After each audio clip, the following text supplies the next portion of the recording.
नमस्कार, ग्लोबल न्यूजमा स्वागत छ। म वसुधा केसी र म सुदर्शन आचार्य। सुरुमा हेडलाइन्स।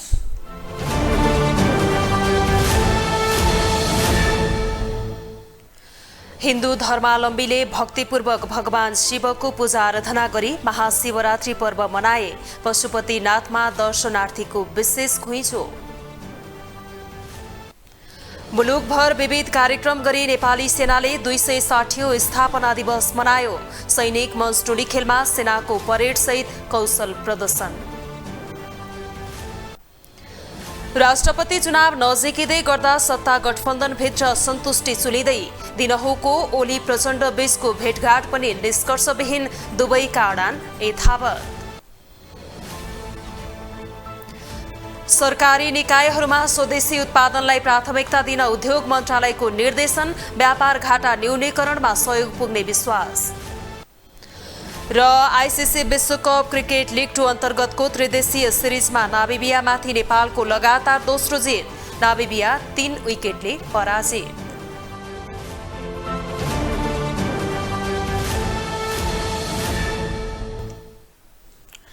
ग्लोबल न्यूज अब विस्तारमा। महाशिवरात्रि पर्व देशभर आराध्यदेव महादेवको पूजा आराधना गरी मनाइँदैछ। महादेवको पूजा आराधनाका लागि काठमाडौँको पशुपतिनाथ मन्दिर सहित देशभरका शिवालयमा भक्तजनको भिड लागेको छ। नदी ताल तलाउमा स्नान गरी शुद्ध भई बिहानैबाट शिवालयमा पुगेर श्रद्धापूर्वक महादेवको पूजा आराधना गर्ने गरिन्छ।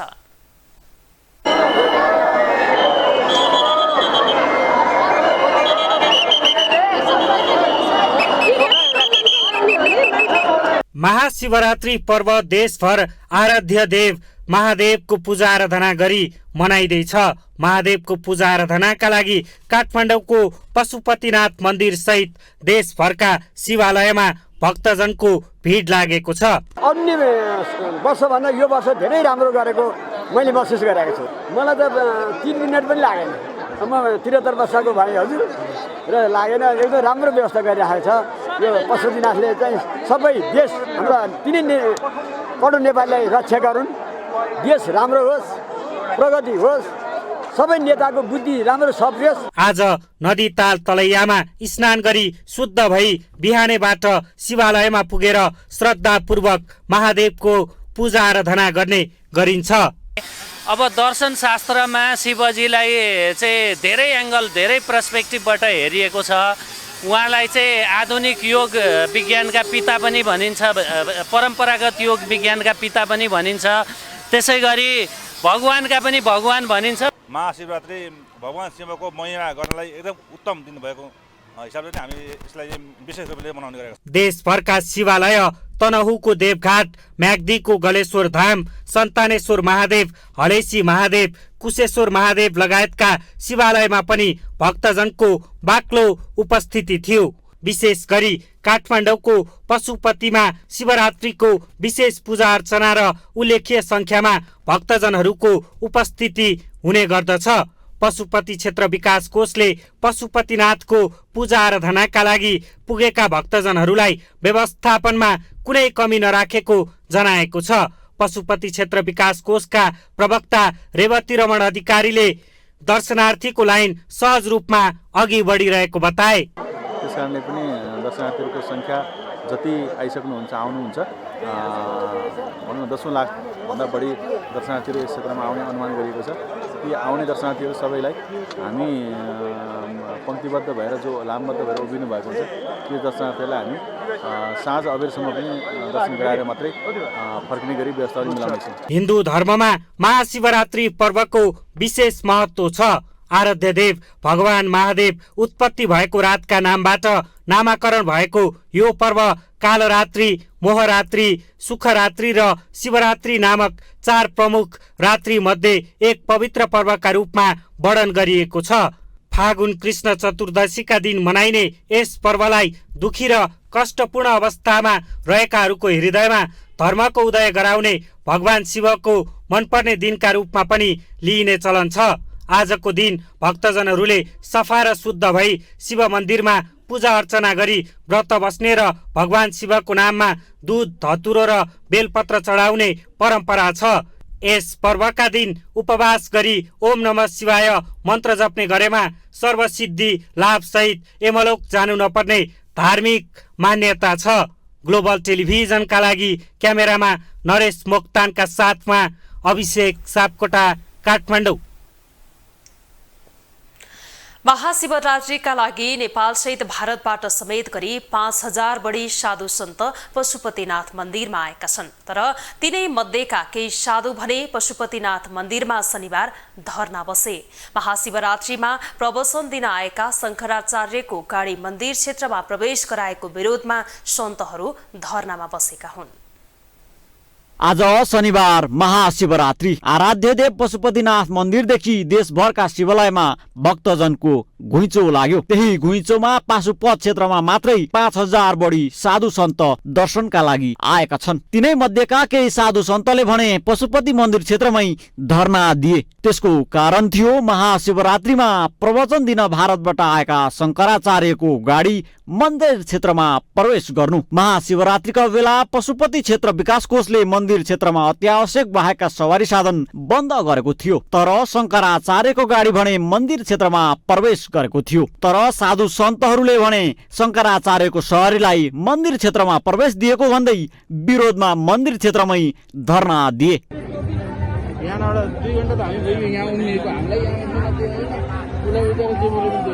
एक महिला साधु भने शङ्कराचार्यको गाडीलाई रोकेर भुइँमै धरना बसिन्। प्रहरीले उनलाई निरन्तर बाटो छाड्न अनुरोध गर्यो, उनले मानिनन्। गाडीको बाटो नछाडेपछि गाडीमा सवार व्यक्ति भने गाडीबाट ओर्लेर हिँडेका थिए।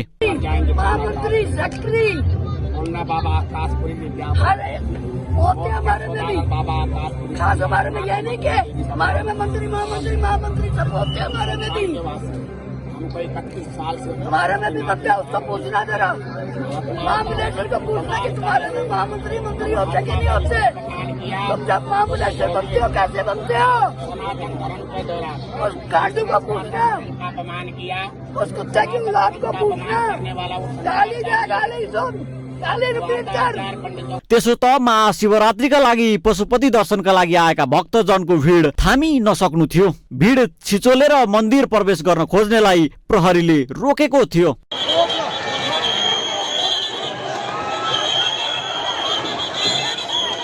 भिडमा बालबच्चादेखि युवा र वृद्धसम्म देखिन्थे। बिहानको 3 बजेबाट दर्शनको लागि पशुपति मन्दिरको चारैवटा ढोका खोलिएको थियो। बिहानैबाट ढोका खोलिएको भए पनि भक्तजनको लाइन भने पशुपतिको ढोकाबाट चाभैलसम्म थियो। पशुपति क्षेत्र विकास कोषका अनुसार यसपालिको महाशिवरात्रिमा 20 लाख दर्शनार्थी आउने अनुमान गरिएको थियो र सोही अनुसार आएको कोषको दाबी छ। ग्लोबल टेलिभिजनका लागि क्यामेरामा गणेश पूर्व छाने मगरका साथमा विशाल पुरी, काठमाडौँ। अब पालो ग्लोबल भोइसको।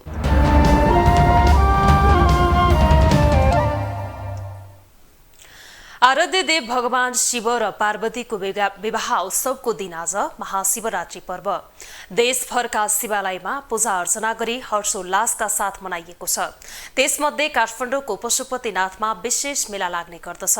स्वदेश तथा विदेशबाट 5 लाख साधु सन्त सहित 20 लाख दर्शनार्थी आउने अनुमान गरेको पशुपति विकास कोषले सोही अनुरूप तयारी गरे पनि व्यवस्थापन भने फितलो थियो। यसै सन्दर्भमा ग्लोबल भोइसमा आज हामीले पाशुपत क्षेत्र परिसरमा भक्तजनहरूलाई सोधेका छौं, तपाईलाई पशुपति विकास कोषले गरेको व्यवस्थापन कस्तो लाग्यो? ठिकै थियो। हामी 10 बजेदेखि आएर 1 बजे पूजा गर्यौं। सहजै थियो हैन। 3 घण्टा लाइन बसेपछि दर्शन भयो। भिड पोहोर पराल पनि भिडै हुन्थ्यो। अहिले पनि ठिकै छ। हजुर एकदम राम्रो छ। हामीलाई त अलि बुढाबुढी भएर होला त्यताबाट जानुस् भनेर सजिलोसँगले भित्र हुनुभयो। 4 ढोकाकै दर्शन गर्न मजा अगाडिबाट बसेर दर्शन राम्रो गरी पाइयो।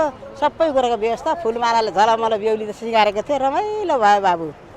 भिडै थियो। हामीले 3 घण्टा लाइन बसेर पूजा गर्यो। अझ पहिला भन्दा पनि सहजै छ। पहिला जस्तो त पहिला झन् धेरै लाइन बस्नु पर्थ्यो। मान्छे भिड त भिडै हो। पहिला भन्दा अझै सहज बनाएको छ के।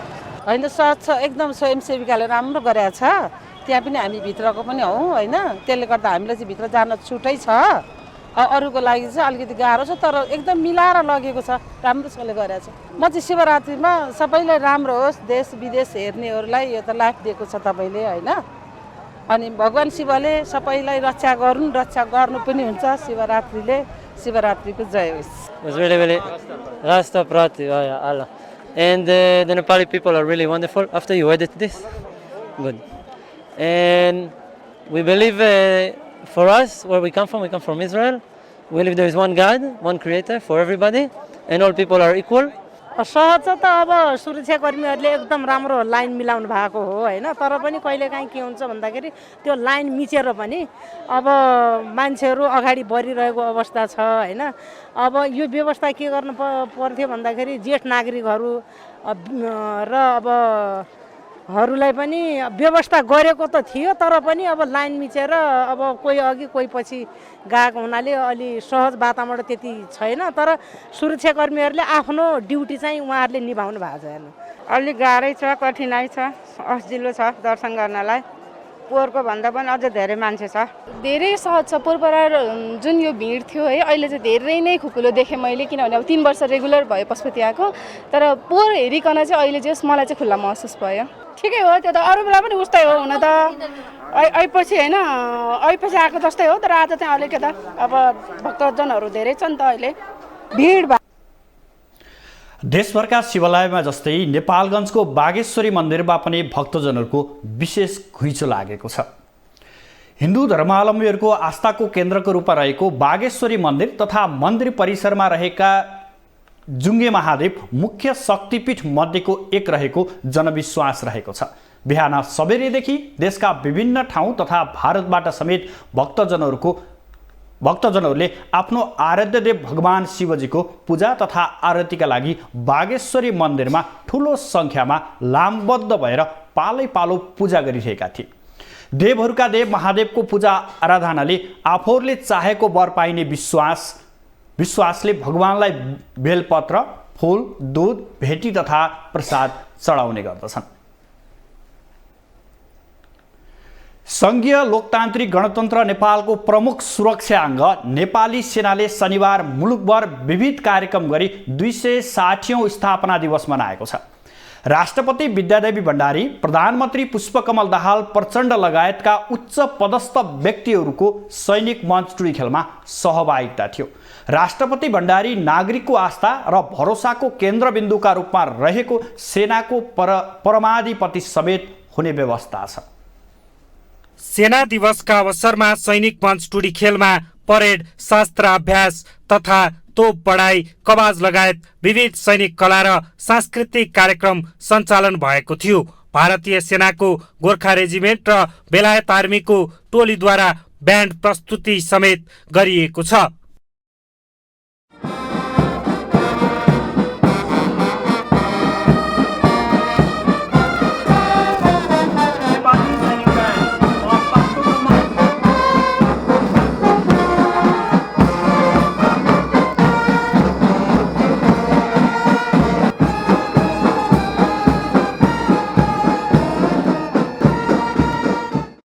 हेलिकप्टरबाट राष्ट्रिय झण्डासहित सेना दिवसको ब्यानर प्रदर्शनी र पुष्पवृष्टि गरिएको छ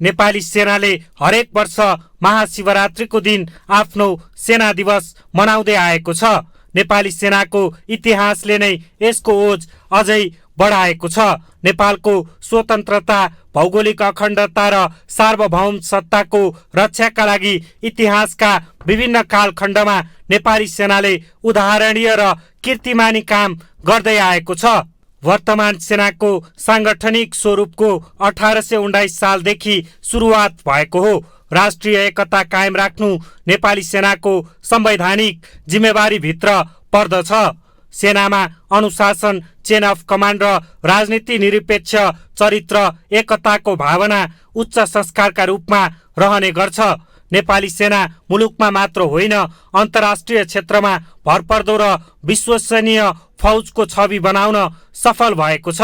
संयुक्त राष्ट्र सङ्घको आह्वानमा विश्वका विभिन्न द्वन्द्वग्रस्त मुलुकहरूमा शान्ति स्थापनार्थ नेपाली सेनाले प्रदान गरेको अतुलनीय योगदानको राष्ट्रिय अन्तर्राष्ट्रिय क्षेत्रबाट मुक्त कण्ठले प्रशंसा हुँदै आएको छ। विश्वका कतिपय द्वन्द्वग्रस्त मुलुकमा शान्तिका लागि ज्यानको बाजी लगाउँदै सुरक्षामा खटिरहेका छन्। विश्वमा हाल खडा भएका 12 शान्ति मिसनमा 5095 नेपाली शान्ति सैनिक परिचालित छन्। साथै नेपाली सेनाले पछिल्लो समय मुलुकभित्र विपद व्यवस्थापन र सडक लगायत पूर्वाधार निर्माणमा भरपर्दो छवि स्थापित गर्न सफल भएको छ। ग्लोबल टेलिभिजनका लागि क्यामेरामा नरेश मोक्तानका साथमा अभिषेक सापकोटा, काठमाडौँ। राष्ट्रपति चुनावको मिति नजिकिँदै गर्दा सत्ता गठबन्धनभित्र असन्तुष्टि बढ्न थालेको छ। राष्ट्रपति चुनावका बारेमा एमाले अध्यक्ष केपी शर्मा ओली र प्रधानमन्त्री पुष्पकमल दाहाल प्रचण्डका बीचमा निरन्तर छलफल र संवादहरू पनि भइरहेका छन्, तर अहिलेसम्म भने सहमति जुट्न सकेको छैन। छलफल निरन्तर भए पनि एमाले र माओवादी आआफ्नो अडानबाट पछि भने हटेका छैनन्। राष्ट्रपति चुनावका विषयमा नेकपा एमालेका अध्यक्ष केपी शर्मा ओली र प्रधानमन्त्री समेत रहेका माओवादी अध्यक्ष प्रचण्डका बीचमा पछिल्लो समय निरन्तर छलफल भइरहेको छ। शुक्रबार पनि अध्यक्ष ओली र प्रचण्डका बीचमा लामो छलफल भएको थियो। दुई नेताको बीचको छलफल सकिन साथ नेपालका लागि चिनिया राजदूतले एमाले अध्यक्ष केपी शर्मा ओलीसँग भेटवार्ता समेत गरेका थिए। तर दुई नेताका बीचमा निरन्तर छलफल भइरहेको भए पनि अहिलेसम्म राष्ट्रपतिका बारेमा सहमति जुटिसकेको छैन। सरकार गठन गर्दाको सहमति अनुसार एमाले राष्ट्रपति पाउनुपर्ने दावी गरिरहेको छ भने माओवादी भने राष्ट्रिय सहमतिका आधारमा राष्ट्रपति चयन हुनुपर्ने अडानमा कायमै छ। राष्ट्रिय सहमतिको रटान चलाइरहेका प्रधानमन्त्री प्रचण्डले अहिलेसम्म राष्ट्रपति को हुने भनेर खुलाएका छैनन्, तर 1-2 दिनभित्र राष्ट्रपतिका बारेमा निर्णय गर्ने बताएका छन्। तर एमालेलाई राष्ट्रपति दिने पक्षमा माओवादी केन्द्र देखिएको छैन। काङ्ग्रेसको उम्मेदवार भए राम्रो भन्दा पनि काङ्ग्रेसलाई पनि स्वीकार्य हुने मान्छे, अझ हाम्रो कुरा त के हो भने काङ्ग्रेसलाई पनि स्वीकार्य हुने, एमालेलाई पनि स्वीकार्य हुने, हामीलाई पनि स्वीकार्य हुने, अरू देशका जति पनि राजनीतिक पार्टीहरू छन् ती सबैलाई स्वीकार्य हुने, सदनभित्र जति छन् सदन बाहिर जति छन् सबैलाई स्वीकार हुने आम समाजले एउटा राम्रै मान्छे ल्याए, यसले राम्रै भूमिका खेल्ला, राष्ट्रपतिको गरिमा जोगाउला भन्ने ठाउँमा त्यो आशा जागृत गर्ने, जस्तो हामी एउटा राष्ट्रपतिलाई पनि मुछेर गतकालमा सडकमै सङ्घर्ष हुने, आन्दोलन हुने, ठुल्ठुला आन्दोलन हुने, नेपाल बन्द हुने जुन मुद्दाहरू उठेका छन् त्यो मुद्दाभन्दा माथि राष्ट्रपतिले आफ्नो चाहिने अभिभावकीय भूमिका खेल्ने तहको चाहिने व्यक्तित्व आओस्। माओवादीको यस्तो सङ्केत पाएकैले हुनुपर्छ। एमाले अध्यक्ष ओलीले आजभोलि सार्वजनिक कार्यक्रममा अहिलेको गठबन्धन आयु लामो नभएको सङ्केत गरिरहेका छन्। पूर्व सहमति अनुसार राष्ट्रपति एमाले पाउनुपर्ने भए पनि गठबन्धन नै भत्किन सक्ने सङ्केत अध्यक्ष ओलीले गरिरहेका छन्। एमालेका अन्य नेताहरूले समेत गठबन्धन जोगाउन पनि एमाले राष्ट्रपति पाउनुपर्ने बताइरहेका छन्। हामीसँग प्रतिस्पर्धा गर्ने प्रतिस्पर्धी शक्तिहरू स्वच्छ प्रतिस्पर्धा गर्न सक्ने अवस्थामा छैनन्। उनीहरू स्वच्छ प्रतिस्पर्धा स्वस्थ प्रतिस्पर्धा गर्न सक्ने अवस्थामा छैनन्, तसर्थ उनीहरू अस्वस्थ प्रतिस्पर्धाका अस्वस्थ तरिकाहरू अस्वस्थ विधिहरू अपनाउन सक्छ। हाम्रा अगाडि हामीले केही देखेका छौँ, भोगेका छौँ। निकट विगतमा हामीले जुन प्रकारका समस्याहरू भोग्यौँ त्यस्ता समस्या फेरि आगामी दिनमा भोग्नु पर्दैन भन्न सकिँदैन, किनभने राजनीतिक शक्तिहरू तिनै छन् र राजनीतिक शक्तिहरूको प्रवृत्ति पनि होइन। त्यसकारण तिनै शक्तिहरूको तिनै प्रवृत्तिको फेरि उस्तै प्रकारको चक्रव्यूह हुँदैन भन्न सकिँदैन। यस्तो स्थितिमा हामीले आफूलाई तयार राख्न पर्दछ। हामीले आफूलाई ती सम्पूर्ण अस्वस्थ तरिकाहरूलाई पराजित गर्न सक्ने गरी स्वस्थ तरिकाहरू, लोकतान्त्रिक तरिकाहरू स्थापित गर्न सक्ने गरी अस्वस्थ तरिकाहरूलाई अलोकतान्त्रिक छन् भन्ने कुरा जनतालाई बुझाएर अलोकतान्त्रिकता भ्रष्टता जस्ता कुराहरू समाजका मूल्यहरू हुन सक्दैनन्।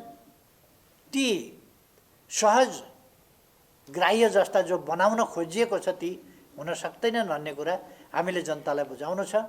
सत्तारूढ दलभित्र राष्ट्रपतिका बारेमा रस्साकस्सी सुरु भएका बेला नेपाली काङ्ग्रेसले भने राष्ट्रपति काङ्ग्रेसले पाए सरकारको नेतृत्व माओवादी केन्द्रलाई 5 वर्ष दिन तयार रहेको धारणा सार्वजनिक गरेको छ। एमालेकै कारण अहिलेको सत्ता गठबन्धन भत्किने भन्दै काङ्ग्रेसले राष्ट्रपति आफ्नो दलले पाउने विश्वासमा समेत देखिन्छ। माओवादी केन्द्र समेत राष्ट्रपति काङ्ग्रेसलाई दिने मुडमा छ, तर यसको असर भने अहिलेको गठबन्धनमा पर्ने निश्चित छ। ग्लोबल टेलिभिजनका लागि क्यामेरामा गणेश पूर्व छाने मगरका साथमा अमृतराज काफले, काठमाडौँ। नेकपा एमालेको प्रदेश 1 कमिटीले एमाले केन्द्रीय सदस्य एवं व्यवसायी दुर्गा प्रसाईलाई कारबाहीको सिफारिस गरेको छ। पार्टीको विधि विधान भन्दा फरक गतिविधि गर्दै पार्टीका बैठकमा सहभागी नभएको भन्दै दुर्गा प्रसाई सहित 81 जना प्रदेश कमिटी सदस्यलाई कारबाहीका लागि पार्टीको केन्द्रमा सिफारिस गरिएको हो। एमाले केन्द्रीय सदस्य एवं व्यवसायी दुर्गा प्रसाईलाई कारबाहीका लागि सिफारिस गरिएको छ। एमाले प्रदेश कमिटीले प्रसाईका पछिल्ला गतिविधि पार्टी र वर्तमान व्यवस्थाभन्दा फरक भएको भन्दै कारबाहीका लागि सिफारिस गरेको हो। प्रदेश कमिटी बैठकले प्रसाई सहित अन्य 81 जनालाई पनि पार्टीबाट हटाउनु पर्ने केन्द्रमा सिफारिस गरेको छ। प्रदेश कमिटीको जिम्मेवारीमा रहेर 5 पटकसम्म बैठकमा अनुपस्थित भएका स्थानीय तहदेखि प्रदेश र प्रतिनिधि सभा निर्वाचनसम्म पार्टी विरुद्ध बागी विद्रोही भएकाहरूदेखि वर्तमान व्यवस्था र पार्टीको नीति विपरीत अभिव्यक्ति दिनेहरूलाई प्रदेशबाट केन्द्रमा कारबाहीका लागि सिफारिस गरिएको एमाले स्थायी कमिटी सदस्य तथा प्रदेश 1 का इन्चार्ज राजेन्द्र गौतमले जानकारी दिए। खास गरी दुर्गा प्रसाईको प्रसङ्गमा फागुन 1 गते झापाको मेचीपुलमा गरेको गतिविधि पार्टीको नीति र सिद्धान्तभन्दा बाहिर रहेकोले कारबाहीका लागि सिफारिस गरिएको इन्चार्ज गौतमको भनाइ छ। प्रसाईले राजा ज्ञानेन्द्र शाह र उनका छोरा पारस शाहलाई राखेर कार्यक्रम गरेपछि उनलाई पार्टीबाट हटाउनु पर्ने माग उड्दै आएको थियो। भित्रका बाहिरका अनेक शक्तिहरू यो देश बर्बाद पार्न क्रियाशील छन्। यो देश बर्बाद पार्न सबभन्दा पहिले यदि कुनै ढाकाले ब्याङ्कमा डकैती गर्न पर्यो भने पहिले पालेलाई प्रहार गर्छ। नेकपा एमाले डकैती गर्न यो देशमा डकैती गर्न नदिने गेटको पाले हो। यसमाथि नहानिकन भित्रै पस्न पाउँदैन। मेडिकल व्यवसायी समेत रहेका प्रसाईले धर्म र राष्ट्रियता बचाउने भन्दै अभियान सुरु गरेका छन्। मनपरी ढङ्गले पार्टी हित विपरीत कार्य गरेको एमालेकै नेताहरूले बताउँदै आएका छन्। प्रदेश स्तरीय नेताहरूलाई प्रदेशले नै कारबाही गर्न सक्ने भए पनि प्रसाई लगायत केही पार्टीको केन्द्रीय कमिटी सदस्य भएकोले केन्द्रमा सिफारिस गरेको प्रदेश 1 का एमाले नेताहरूले जनाएका छन्। यता प्रसाईले भने आफूलाई पार्टीले कारबाही गरे केही फरक नपर्ने भन्दै अभिव्यक्ति दिएका छन्। उनले एमाले पार्टीले आफूलाई पाल्न नपरेको भन्दै आफ्नो अडान र आफू हिँडेको बाटो कसैको निर्देशनले नमोडिने केही दिन अगाडि काठमाडौँमा आयोजित पत्रकार सम्मेलनमा बताएका थिए। केपीएलको अन्डरमा छुइनँ, भोलि समयले देखाउँछ। मैले मेरो हजुरबुवालाई मैले भनेको छु, म यहीँबाट भन्छु, यहाँ सुन्नुहोस्, मलाई चित्त बुझेन भने म मेरो हजुरबुवालाई जतिखेर पनि छोड्न सक्छु। तपाईँले यो कुरा बुझ्नुहोस्। किन भन्नुहोस् न, मलाई मेरो हजुरबुवाले खान दिएको छैन, यो कुरा बुझ्नुहोस्। पार्टीको नाम बेचेर मैले खानु पर्दैन, अर्को कुरा बुझ्नुहोस्।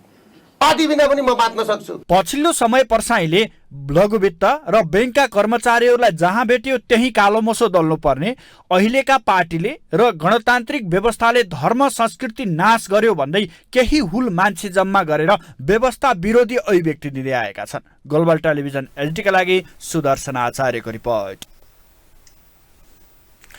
नेत्रविक्रम चन्द विप्लव नेतृत्वको नेपाल कम्युनिस्ट पार्टी प्रचण्ड नेतृत्वको नेकपा माओवादी केन्द्रसँग एकता गर्न तयार देखिएको छ।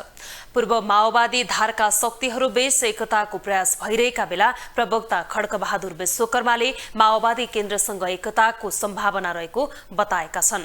उनले माओवादी आन्दोलनलाई पूर्णता दिन आफूहरू तयार रहेको, तर त्यसका लागि प्रचण्ड सुध्रिनुपर्ने शर्त अघि सारेका छन्। प्रधानमन्त्री समेत रहेका नेकपा माओवादी केन्द्रका अध्यक्ष पुष्पकमल दाहाल प्रचण्ड पूर्व माओवादी शक्तिहरूको एकताका लागि सक्रिय छन्।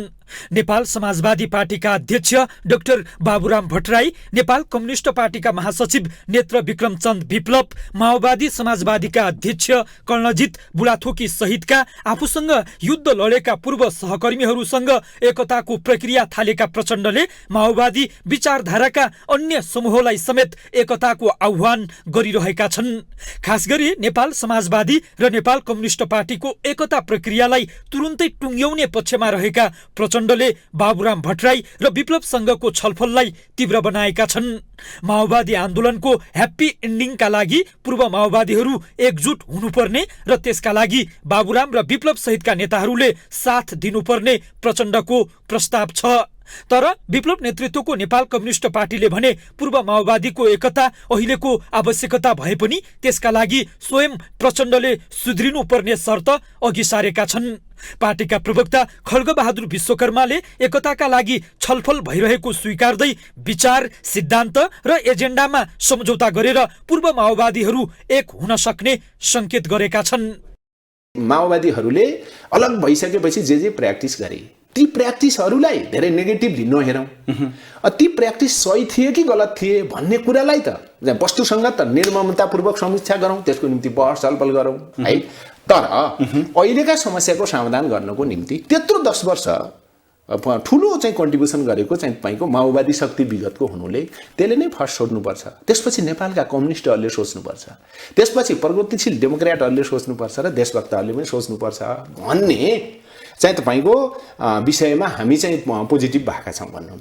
विप्लव नेतृत्वको नेपाल कम्युनिस्ट पार्टीले माओवादी केन्द्रसँगै अन्य कम्युनिस्ट घटकहरूसँगको एकतालाई समेत अबको बटम लाइन बनाएको छ। अहिलेको परिस्थितिले माओवादी आन्दोलनबाट प्राप्त भएका उपलब्धिहरूमाथि नै सङ्कट देखिएकाले पूर्व माओवादीको एकतामा सकारात्मक देखिएको नेपाल कम्युनिस्ट पार्टीले राष्ट्रियताको रक्षाका लागि अन्य कम्युनिस्ट पार्टीहरूसँग समेत एकता जरुरी रहेको औल्याएको छ।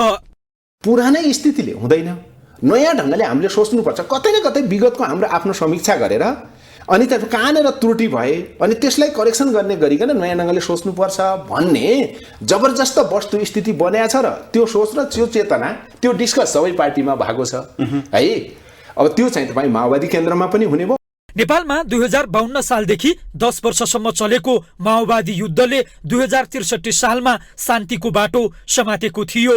वर्ग सङ्घर्षको नारा लगाउँदै युद्ध गरेको माओवादी 2079 सालसम्म आइपुग्दा छिन्न भिन्न भइसकेको छ। युद्धको नेतृत्व गरेका प्रचण्ड, उनका सहकर्मीहरू मोहन वैद्य किरण, बाबुराम भट्टराई, विप्लव र बादलहरू एक ठाउँमा छैनन्। ग्लोबल टेलिभिजनका लागि क्यामेरामा नरेश मोक्तानका साथमा कैलाश कठायत, काठमाडौँ। अब इकोनोमिक्स न्यूज।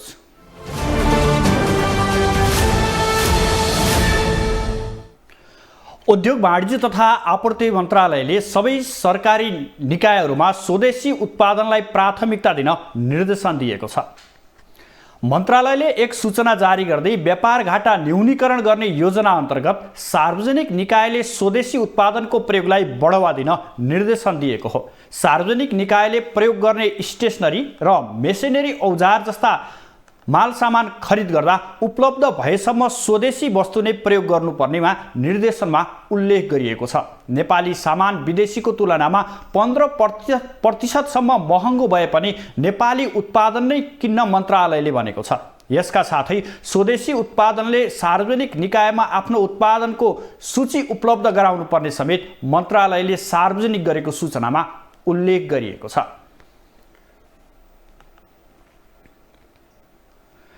जनकपुरधाम क्षेत्रमा व्यापार व्यवसायलाई प्रवर्धन गर्ने उद्देश्यले जनकपुरधाम व्यापार मेला सुरु भएको छ। जनकपुरधामको ऐतिहासिक तिरहुतिया गाछीमा एक कार्यक्रमका बीच मध्य प्रदेशका मुख्यमन्त्री सरोज कुमार यादवले उक्त जनकपुरधाम अन्तर्राष्ट्रिय व्यापार मेला उद्घाटन गर्नुभएको हो।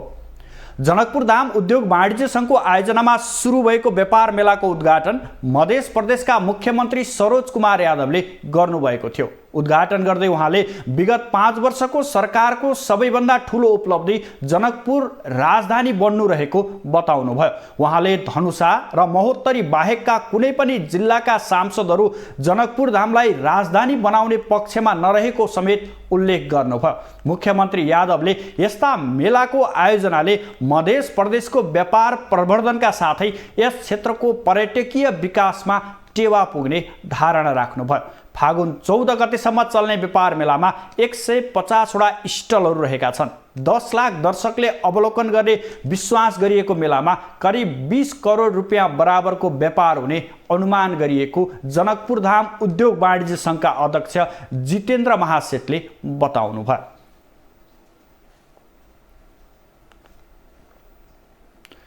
बाँकेको नेपालगञ्जमा लुम्बिनी प्रदेश स्तरीय प्रदर्शनी सुरु भएको छ। महिलाहरूलाई आय आर्जनतर्फ आकर्षण गर्ने उद्देश्यले महिला उद्यमीद्वारा उत्पादित वस्तुहरूको प्रवर्धन तथा बजारीकरणका लागि शुक्रबारदेखि मेला सुरु भएको हो। विभिन्न जिल्लाबाट आएका महिला उद्यमीहरूले उत्पादन गरेका वस्तुहरू बागेश्वरी मन्दिर परिसरमा प्रदर्शनीमा राखिएको छ। प्रदर्शनीमा सालको पातबाट बनेको दुना टप्परी, थाकलको पातबाट बनेको झोला लगायतका अन्य सामग्री, अल्लोबाट बनेका कपडा, टोपी, झोलाका साथै विभिन्न किसिमका सामग्रीहरू मेलाको आकर्षणको रूपमा रहेको थियो। प्रदर्शनीमा बेसार, सिस्नो, गुन्द्रुक पनि राखिएको छ।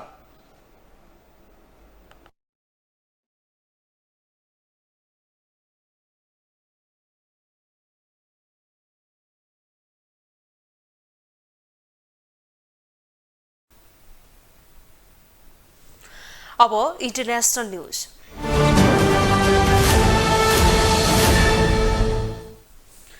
पाकिस्तानको कोचारीमा रहेको प्रहरी मुख्यालयमा भएको आक्रमणमा 3 सुरक्षाकर्मी सहित 4 जनाको ज्यान गएको छ।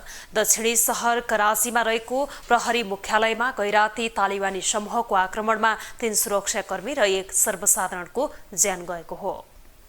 पाकिस्तानको कराचीमा रहेको प्रहरी मुख्यालयमा भएको आक्रमणमा 3 सुरक्षाकर्मी सहित 4 जनाको ज्यान गएको छ।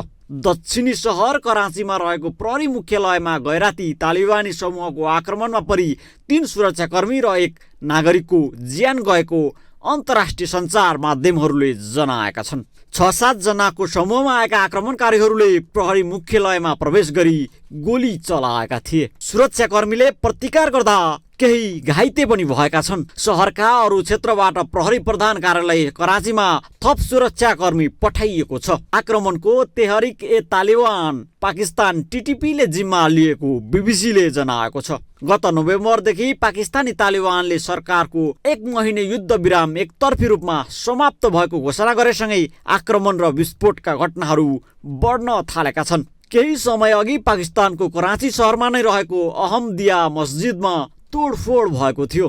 त्यस यता उक्त सम्प्रदायको सुरक्षाप्रति चिन्ता उत्पन्न भएको छ। कराचीको मार्टिन रोडमा रहेको अहमदिया मस्जिदभित्र प्रवेश गरी 3 जनाको समूहमा आएका अज्ञात व्यक्तिले तोडफोड गरेको पाकिस्तानी सञ्चार माध्यमहरूले जनाएका छन्। आक्रमणकारीहरूले मस्जिदका 2 मिनारमा पनि क्षति पुर्याएका छन्। प्रहरी आउने बित्तिकै आक्रमणकारी हथौडा र सिँढी छोडेर फरार भएको बताइएको छ। पछिल्लो महिना पाकिस्तानमा अहमदिया मस्जिदमा तोडफोडको घटना भएको यो तेस्रो पटक हो। पाकिस्तानमा 40 लाख अहमदिया मुसलमानहरूको बसोबास छ। पछिल्ला केही वर्ष यता पाकिस्तानमा अहमदियाहरूको करिब 150 चिहान र मस्जिद भत्काइएको जनाइएको छ। पाकिस्तानको संविधानले अहमदियाहरूलाई इस्लामिक चिन्ह र पहिचानको प्रयोग गर्न दिँदैन।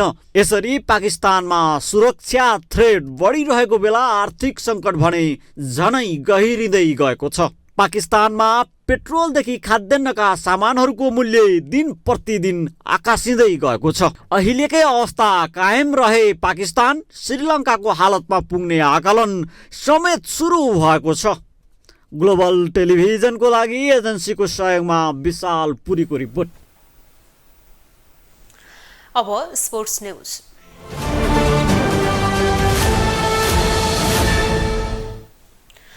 आईसीसी विश्वकप क्रिकेट लीग 2 अन्तर्गतको त्रिकोणात्मक सिरिजमा नेपालले नामिबियामाथि लगातार दोस्रो जित निकालेको छ।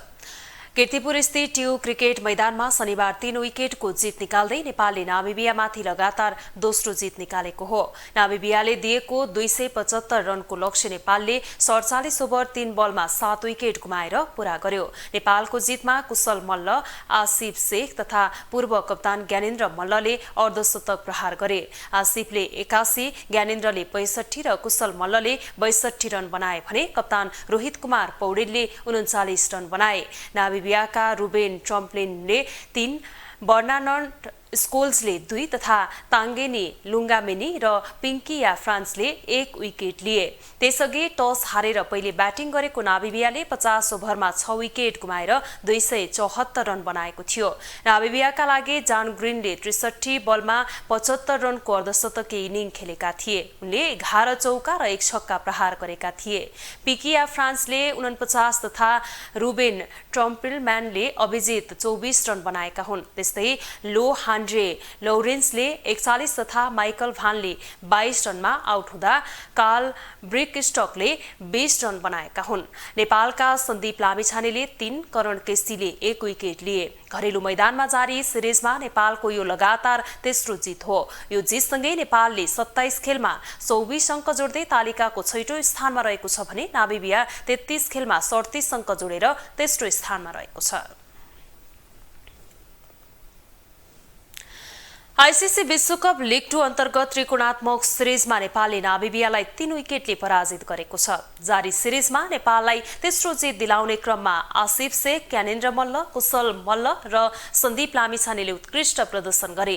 लामिछानेले नेपालको खेलका 3वटै खेलमा शानदार प्रदर्शन गर्दै सिरिजमा बढी विकेट लिने बलरको शीर्ष स्थानमा छन्। उनले नामिबिया विरुद्धको खेलमा 3 विकेट लिए भने लीग 2 मा कुल 50 विकेट लिने पहिलो नेपाली क्रिकेटर बनेका छन्। आईसीसी विश्वकप क्रिकेट लीग 2 अन्तर्गत काठमाडौँमा जारी त्रिकोणात्मक सिरिजमा नेपालले लगातार तेस्रो जित निकालेको छ। सिरिजको तेस्रो खेलमा नेपालले नामिबियालाई 3 विकेटले पराजित गरेको छ। यसअघि सिरिजको पहिलो खेलमा समेत नेपालले नामिबियालाई 2 विकेटले पराजित गरेको थियो। तेस्रो खेलमा जितको लागि 275 रनको विजयी लक्ष्य पछ्याएको नेपालले 47.3 ओभरमा 7 विकेट गुमाउँदै लक्ष्य पूरा गर्यो। नेपालको जितमा आसिफ शेख, ज्ञानेन्द्र मल्ल र कुशल मल्लले अर्धशतकीय इनिङको योगदान दिए। आईसीसी विश्वकप लीग 2 मा नेपालले पहिलो पटक एकै सिरिजमा 3 खेल जितेको हो। त्यसअघि टियु क्रिकेट मैदानमा टस हारेर पहिले ब्याटिङको निम्तो पाएको नामिबियाले निर्धारित 50 ओभरमा 6 विकेट गुमाउँदै 274 रन बनाएको थियो। बलिङतर्फ नेपालका लागि सन्दीप लामिछानेले उत्कृष्ट प्रदर्शन गरे। उनले 10 ओभरमा 46 रन खर्चेर 3 विकेट लिए। सन्दीपले यो प्रतियोगितामा उत्कृष्ट प्रदर्शन गरिरहेका छन्। पहिलो खेलमा नामिबियाको 3 विकेट लिएका सन्दीपले दोस्रो खेलमा स्कटल्यान्ड विरुद्ध पनि 3 विकेट लिएका थिए। तेस्रो खेल नामिबिया विरुद्ध पनि 3 विकेट लिएपछि सिरिजमा सन्दीपको विकेट संख्या 9 पुगेको छ। सन्दीपले विश्वकप लीग 2 मा 50 विकेट लिने पहिलो नेपाली क्रिकेटरको रेकर्ड समेत कायम गरेका छन्। यता नेपालका ओपनर आसिफ शेख र ब्याटर ज्ञानेन्द्र मल्लले आईसीसी विश्वकप लीग 2 त्रिकोणात्मक ओडीआई सिरिजमा नामिबिया विरुद्ध कृतिमानी शतकीय साझेदारी गरेका छन्। क्याच आउट हुनु अघि ज्ञानेन्द्रले 74 बलमा 5 चौका 2 छक्का सहित 65 रन जोडेका थिए भने आसिफ शेखले 98 बलमा 81 रन बनाएका थिए। यस क्रममा उनले 8 चौका र 2 छक्का प्रहार गरे। दोस्रो विकेटका लागि ज्ञानेन्द्र र आसिफले 139 रनको साझेदारी गरेका हुन्। यो कुनै पनि विकेटका लागि नेपालबाट ओडीआईमा गरेको उच्च साझेदारी हो। नेपालका ओपनर कुशल भुर्तेल 1 रन बनाएर आउट भएका थिए, तर ज्ञानेन्द्र र आसिफले नेपालको इनिङ उकासेका थिए। नेपालले सिरिजमा 1 खेल खेल्न बाँकी छ भने लीग 2 मा 9 खेल खेल्न बाँकी छ। शीर्ष 5 मा पर्दै ओडीआई मान्यता जोगाउन नेपालले 9 मध्ये अब 6 खेल जित्नुपर्ने हुन्छ। ग्लोबल न्यूजको अन्त्यमा हेडलाइन्स पुनः एकपटक।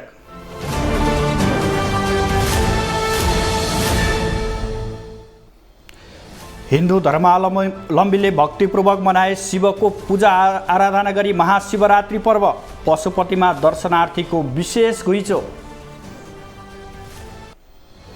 मुलुकभर विभिन्न कार्यक्रम गरी नेपाली सेनाले मनायो 260औं स्थापना दिवस। सैनिक मञ्च टुडीखेलमा सेनाको परेडसहित कौशल प्रदर्शन। राष्ट्रपति चुनाव नजिकिँदै गर्दा सत्ता गठबन्धनभित्र असन्तुष्टि चुलिँदै दिनहुँको ओली प्रचण्ड बीचको भेटघाट पनि निष्कर्षविहीन, दुवैका अडान यथावत। सरकारी निकायहरूमा स्वदेशी उत्पादनलाई प्राथमिकता दिन उद्योग मन्त्रालयको निर्देशन। व्यापार घाटा न्यूनीकरणमा सहयोग पुग्ने विश्वास।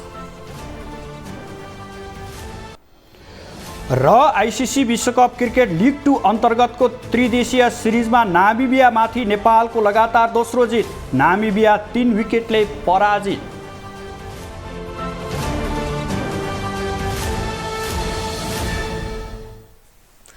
ग्लोबल न्यूज अहिलेलाई यति नै। ग्लोबल टेलिभिजन तपाईँ फेसबुक तथा युट्युबमा पनि प्रत्यक्ष हेर्न सक्नुहुनेछ। ग्लोबल टेलिभिजन हेर्दै गर्नुहोला। नमस्कार।